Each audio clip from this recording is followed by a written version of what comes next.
Hello everyone, welcome to our page Star Psyche. I am Subarna Karmakar, one of the founder or you can say one of the member of Star Psyche. So यहाँ पे हम discuss करने वाले हैं इस particularly मैं जो specifically बात करने वाली हूँ वो है एकेडमिक्स रिलेटेड जो भी टॉपिक्स होने वाली है साइकोलॉजी से रिलेटेड मैं उस चीज़ के बारे में बताने वाली हूँ। और आज की इस पर्टिकुलर वीडियो में we are going to discuss about the topic psycho oncology, right. और मेरे बाकी जो मेंबर्स हैं इस पेज के वो साइकोलॉजी के अलग जो एस्पेक्ट्स है वो चीज़ों के बारे में पर्टिकुलर वो वीडियोस डालने वाले हैं। वो बहुत सारे सीरीज में आने वाले हैं वो और भी कई सारे videos. So please do not forget to like share and subscribe to our channel ताकि आगे की अपडेट आपको मिलती रहे। Okay, concept of psycho-oncology. But before moving towards the psycho-oncology, firstly let's discuss about the oncology and you make sure to sit with your notebooks ताकि आप साथ में नोट्स बना सको। ओके, सो ऑन्कोलॉजी क्या होती है, ऑन्कोलॉजी में क्या स्टडी किया जाता है। सो ऑन्कोलॉजी क्या है, oncology is the branch of medicine that specialises in the study, diagnosis, treatment and prevention of cancer. So oncology में हम क्या करते हैं, ये एक ऐसा स्पेशलाइज्ड फील्ड है जहाँ पे हम डायग्नोस करते हैं, स्टडी करते हैं, ट्रीटमेंट प्लान करते हैं और प्रिवेंशन क्रिएट करते हैं। किससे रिलेटेड, कैंसर से रिलेटेड इश्यूज़ को, या बोल सकते हैं ओवरऑल कैंसर को, ठीक है। It involves understanding the biological of cancer cells. मतलब यहाँ पे बोला जा रहा है कि जितने भी कैंसर सेल्स होते हैं किस तरीके से वो डेवलप करता है कैंसर को, वो बायोलॉजिकल पर्सपेक्टिव को हम ऑन्कोलॉजी में स्टडी करते हैं। और किस तरीके से ये जो कैंसर डेवलपमेंटल सेल्स है वो सबको ट्रीट किया जाता है, ये ऑन्कोलॉजी में हम स्टडी करते हैं, ठीक है। लेकिन ऑन्कोलॉजिस्ट क्या है, एग्जैक्टली ऑन्कोलॉजी जहाँ पे स्टडी किया जाता है कैंसर के बारे में, ऑन्कोलॉजिस्ट क्या है, जो एक प्रॉपर प्रोफेशनल सेटिंग पे काम करते हैं, या बोल सकते हैं एक ऐसे मेडिकल प्रोफेशनल जो मैनेज करते हैं कैंसर केयर को, ठीक है। इंक्लूडिंग ट्रीटमेंट प्लान जैसे कि सर्जरी हो गया, chemotherapy, radiation therapy and immunotherapy, ये सब like these are very quite similar terms जो हमने पहले भी सुने हैं कि जो कैंसर के पेशेंट होते हैं उनको केमोथेरेपी दिया जाता है, रेडिएशन थेरेपी दिया जाता है ना। तो दीज आर द थेरेपी जो सिर्फ और सिर्फ ऑन्कोलॉजिस्ट ही दे सकते हैं, बिकॉज उनका मेडिकल या प्रोफेशनल फील्ड है जो सिर्फ और सिर्फ कैंसर रिलेटेड इश्यूज़ में ही वर्क करता है, ठीक है। ऑन्कोलॉजी में हम ऑल्सो क्या कर सकते हैं, रिसर्च कर सकते हैं, जहाँ पे हम नए नए बेटर ट्रीटमेंट्स, जो प्रिवेंशंस है, नए नए बेटर ट्रीटमेंट्स है, वो सब के बारे में भी हम स्टडी कर सकते हैं ऑन्कोलॉजी के फील्ड में। और जो ऑन्कोलॉजिस्ट होते हैं वो मेडिकल प्रोफेशनल्स होते हैं जो ये ओवरऑल चीज़ों पे फोकस करते हैं। मतलब वो डायग्नोसिस करते हैं, वो ट्रीटमेंट प्लान कर सकते हैं। सो ऑन्कोलॉजी या ऑन्कोलॉजिस्ट को अक्सर कई बार हम भूल जाते हैं क्योंकि ये बहुत ज़्यादा कॉमन टर्म नहीं है, ठीक है, ऑन्कोलॉजिस्ट या ऑन्कोलॉजी। क्योंकि हम ज़्यादातर कैंसर रिलेटेड जो भी पढ़ाई करते हैं या जो भी हम जानते हैं, हम कभी भी उस तरीके से वो याद नहीं रख पाते। जैसे कि कार्डियोलॉजिस्ट होते हैं तो आप इस तरीके से याद रख सकते हो कि अच्छा, जो कार्डियोलॉजिस्ट होते हैं वो कार्डियोवास्कुलर डिजीज़ेस पे फोकस करते हैं, जो गायनिकोलॉजिस्ट होते हैं वो गायनिक रिलेटेड इश्यूज़ पे फोकस करते हैं। उसी तरीके से जो कैंसर रिलेटेड इश्यूज़ पे फोकस करते हैं उनको हम ऑन्कोलॉजिस्ट कहते हैं, ठीक है। तो ये था एक छोटा सा इंट्रोडक्शन ऑन्कोलॉजी के बारे में। अब हम लोग आते हैं साइको ऑन्कोलॉजी के बारे में कि साइको ऑन्कोलॉजी क्या होती है, साइको ऑन्कोलॉजी साइकोलॉजी की फील्ड में क्यों हम यूज़ करते हैं, क्या ज़रूरत है साइको ऑन्कोलॉजी का, है ना, ठीक है। So let's move into the next part of the video. Okay, so यहाँ पे मैंने कुछ कंटेंट्स ऐड किए हुए हैं ताकि ये जो आने वाली जो सीरीज़ है साइको ऑन्कोलॉजी, वहाँ पे हम और भी कई सारे टर्म्स के बारे में, क्या क्या होती हैं साइको ऑन्कोलॉजी के अंदर में, वो सारे टर्म्स पढ़ेंगे। तो ये पहला पार्ट है, इसलिए मैं ज़्यादा इसको लंबा नहीं खींचना चाहती थी। तो यहाँ पे जो कंटेंट्स है बस मैं वो पढ़ाऊँगी। These are the topics which we need to cover in this video. Okay, psycho oncology. अब तक हम लोगों ने डिस्कस किया ऑन्कोलॉजी क्या है, ऑन्कोलॉजिस्ट क्या करते हैं। अब साइको ऑन्कोलॉजी के बारे में डिस्कस कर लेते हैं। जहाँ पे ये टर्म आ रहा है psycho oncology, psycho oncology it means ये एक क्रॉस डिसिप्लिनरी सब स्पेशलिटी है। सो साइको ऑन्कोलॉजी क्या है, एक क्रॉस डिसिप्लिनरी। सो ये जो क्रॉस डिसिप्लिनरी है ये क्या होता है, क्रॉस डिसिप्लिनरी का मतलब होता है जहाँ पे हम एक से ज़्यादा ब्रांचेस के बारे में या एक से ज़्यादा चीज़ों के बारे में पढ़ाई करते हैं या उसके बारे में स्टडी करते हैं, रिसर्च करते हैं और भी कई सारी चीज़ें करते हैं। क्योंकि यहाँ पे क्या हो रहा है, मल्टी डिसिप्लिनरी सब स्पेशलिटी है।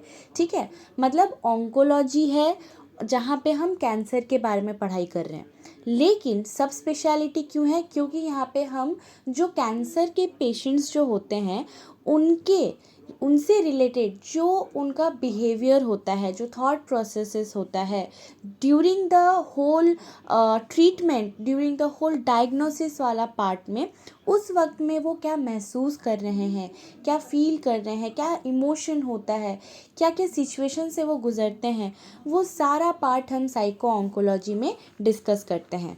So basically it mainly focuses on psychological part, social, behavioural and ethical aspects of cancer care. यहाँ पे हम कैंसर पेशेंट के psychological, social, behavioural and ethical aspects को ओवरऑल मतलब एक हॉलिस्टिक वे में हम लोग इसमें साइको ऑन्कोलॉजी में पढ़ाई करते हैं। ठीक है, it examines the relationship between cancer and the mind. यहाँ पे हम क्या पे फोकस करते हैं, मेनली किस तरीके से हमारा माइंड जो है या हमारा इमोशनल रिस्पॉन्सेस जो है वो कैंसर के वजह से डिस्ट्रैक्ट होता है। तो इस चीज़ पे हम साइको ऑन्कोलॉजी पे फोकस करते हैं। ठीक है, Psychosocial oncology extends to the impact on families, friends and society. So इसका क्या मतलब हुआ, इसका मतलब ये है कि साइको ऑन्कोलॉजी सिर्फ और सिर्फ पेशेंट के ऊपर ही फोकस नहीं करता, बल्कि फैमिलीज़ के ऊपर में, फ्रेंड्स के ऊपर में एंड ओवरऑल सोसाइटी में as a patient, as a family member, as a care giver क्या इम्पैक्ट कर रहा है। ठीक है, उनकी इमोशनल या साइकोलॉजिकल बर्डन किस तरीके से उन पे वो भारी पड़ रहा है, वो कैंसर डायग्नोसिस या ओवरऑल ट्रीटमेंट, साइको ऑन्कोलॉजी उस पे फोकस करता है। It addresses emotional reactions of patients, families and healthcare staff throughout the disease stages। तो इसका मतलब वही है कि ओवरऑल, क्योंकि एक होलिस्टिक वे में काम करता है, ओवरऑल चीज़ों पे फोकस करता है, इसलिए यहाँ पे बेसिक जो है इसका साइको ऑन्कोलॉजी का वो काम ये है इमोशनल रिएक्शंस पे फोकस करना, फैमिलीज़ के, पेशेंट्स के and health care staff members के। ठीक है, क्योंकि ऐसा तो नहीं है जो पेशेंट है सिर्फ उन्हीं पे ही इम्पैक्ट कर रहा है जो कैंसर डिजीज़ है, नहीं, राइट। क्योंकि यहाँ पे ओवरऑल जो फैमिलीज़ है, क्योंकि उनमें कितना सारा रोल्स चेंजेस होता है आफ्टर द डायग्नोसिस, राइट। तो इसी वजह से जो उन पे जो इमोशनल, फाइनेंशियल बर्डन्स जो होता है, तो जिसके वजह से एक सोशल इम्पैक्ट होता है, राइट, इम्पैक्ट में चेंज आता है, वो ओवरऑल चीज़ों पे साइको ऑन्कोलॉजी फोकस करता है। ठीक है, देन आते हैं हम लोग role of psycho oncology in cancer care. क्या रोल है साइको ऑन्कोलॉजी का कैंसर केयर में, जो कि हमने ऑलरेडी डिस्कस किया, बट लेट्स सी।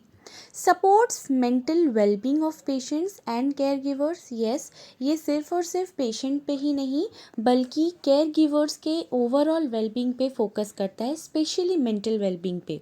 ठीक है, also it reduces anxiety, depression and stress, क्योंकि during the whole stage, right, during the whole process, during the whole process of treatment, diagnosis, उस वक्त में जो केयर गिवर्स है, जो पेशेंट्स है, वो कितने सारे एंजाइटी, डिप्रेशन, स्ट्रेस के थ्रू वो लोग गुजर रहे होते हैं, राइट।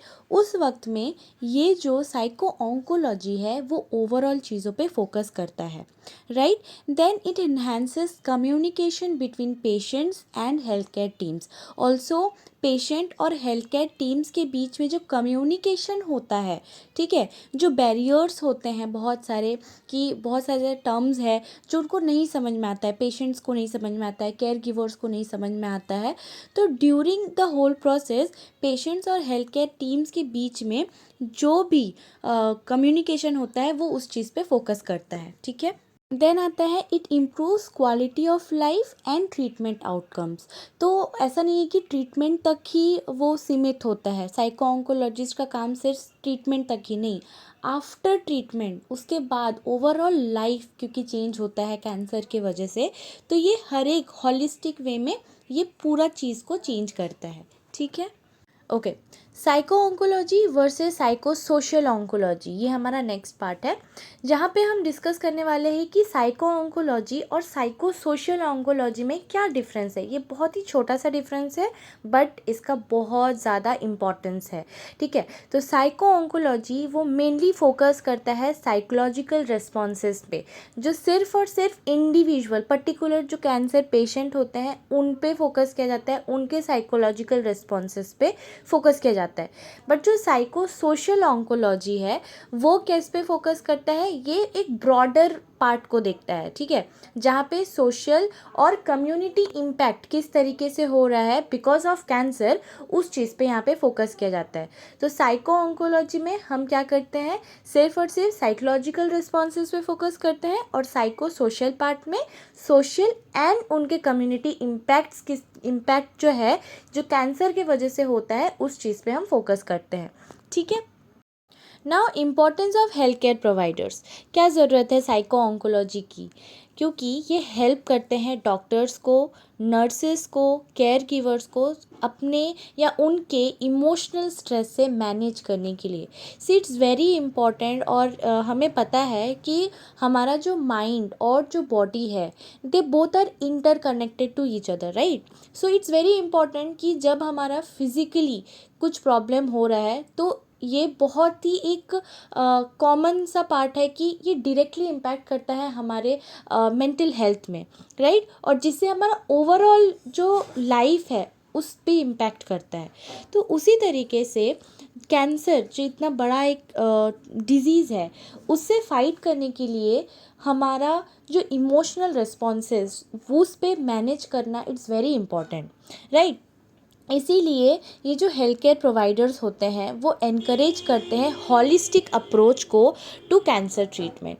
तो एक हॉलिस्टिक वे में, जैसे कि मैंने पहले डिस्कस किया कि ये सिर्फ और सिर्फ हमारा फिज़िकली ट्रीटमेंट पे नहीं बल्कि साइकोलॉजिकल, सोशल, बिहेवियरल एंड जो बाकी जो ओवरऑल वेलबींग है, जहाँ से हमारा जो इम्पैक्ट हो रहा है, हर एक जगह पे इम्पैक्ट हो रहा है, हमारे लाइफ के हर एक एस्पेक्ट्स में इम्पैक्ट हो रहा है, वो हर एक चीज़ पे ये फोकस करता है, ठीक है। सो आज के लिए इस वीडियो में इतना ही।